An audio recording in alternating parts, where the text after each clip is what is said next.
بسم اللہ الرحمن الرحیم۔ اللہ اللہ اللہ اللہ۔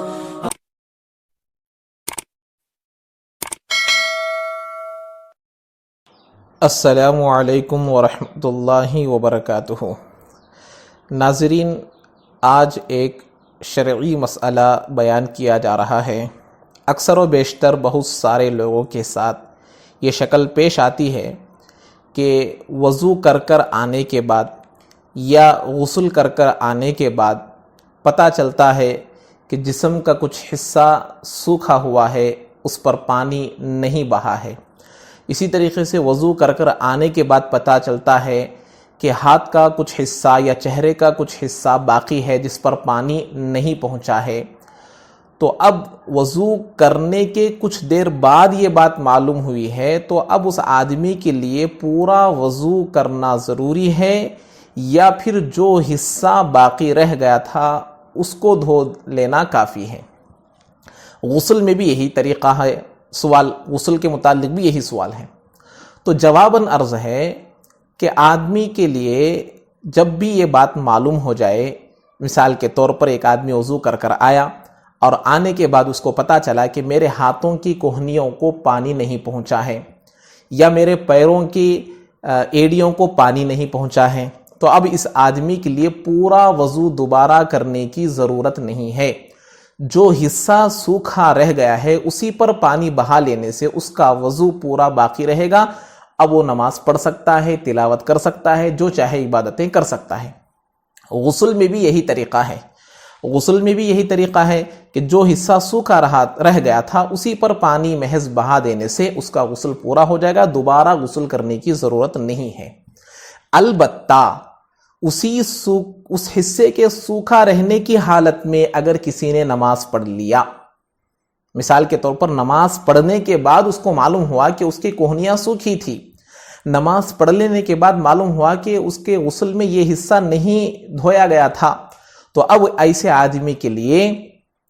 نماز کا دہرانا ضروری ہے۔ بس اس حصے کو ہی دھو لے، دوبارہ ایسی صورت میں بھی دوبارہ وضو کرنے کی ضرورت نہیں ہے، محض سوکھے حصے کو دوبارہ دھو لینا، لیکن نماز کو دوبارہ دہرانا ضروری ہے کیونکہ اس کی نماز بغیر طہارت کی ہوئی ہے۔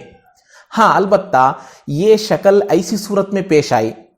کہ آدمی کا پہلے سے وضو تھا، دوبارہ وضو کر لیا، اب اس کی ایڑیاں سوکھی تھی، اب اس کے کوہنیاں سوکھی تھی، اب اس نے نماز پڑھ لی، تو اب نماز کا اعادے کی ضرورت نہیں ہے، نماز کو دوبارہ پڑھنے کی ضرورت نہیں ہے، کیونکہ اس نے پاکی کی حالت میں نماز پڑھا ہے، کیونکہ پہلے اس کا وضو باقی تھا، اس لیے اب اس کی نماز پاکی کی حالت میں ہوگی، نماز کو دوبارہ پڑھنے کی ضرورت نہیں ہے۔ پہلے سے وہ وضو کے ساتھ تھا، یہ دوسرا وضو جو تھا ثواب کے حصول کے لیے، نیکیوں کے سبب کے لیے تازہ وضو کے ساتھ پڑھنے کے ثواب میں شامل کیا جائے گا، اس لیے اس کی نماز ہو جائے گی، نماز کو دہرانے کی ضرورت نہیں ہے۔ ایسے ہی غسل کے سلسلے میں آدمی غسل کر آیا، پہلے سے غسل تھا اس کا، یعنی کہ واجب غسل نہیں کیا ہو، جیسے کہ بیوی سے ہم بستری کر لینے کے بعد جو غسل واجب ہوتا ہے، یا جن جن چیزوں سے غسل واجب ہو جاتا ہے ان چیزوں کے نہ ہونے پر غسل کیا، یعنی کہ غسل واجب نہیں ہوا تھا اس کے اوپر، غسل فرض نہیں ہوا تھا اس کے اوپر، ایسی صورت میں غسل کیا تھا،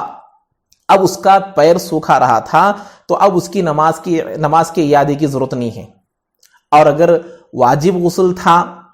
اور اس کے اوپر غسل فرض تھا، ایسی صورت میں اس نے غسل کیا، وہ آدمی غسل کر لیا تھا اور اس کا کچھ حصہ باقی رہا، پھر وضو بھی کر لیا، نمازیں بھی پڑھ لیا، تو اب نمازوں کا اعادہ ضروری ہے، نمازوں کو دوبارہ پڑھنا ضروری ہے، کیونکہ اس کا غسل ہی نہیں ہوا، کیونکہ اس کے اوپر غسل فرض تھا۔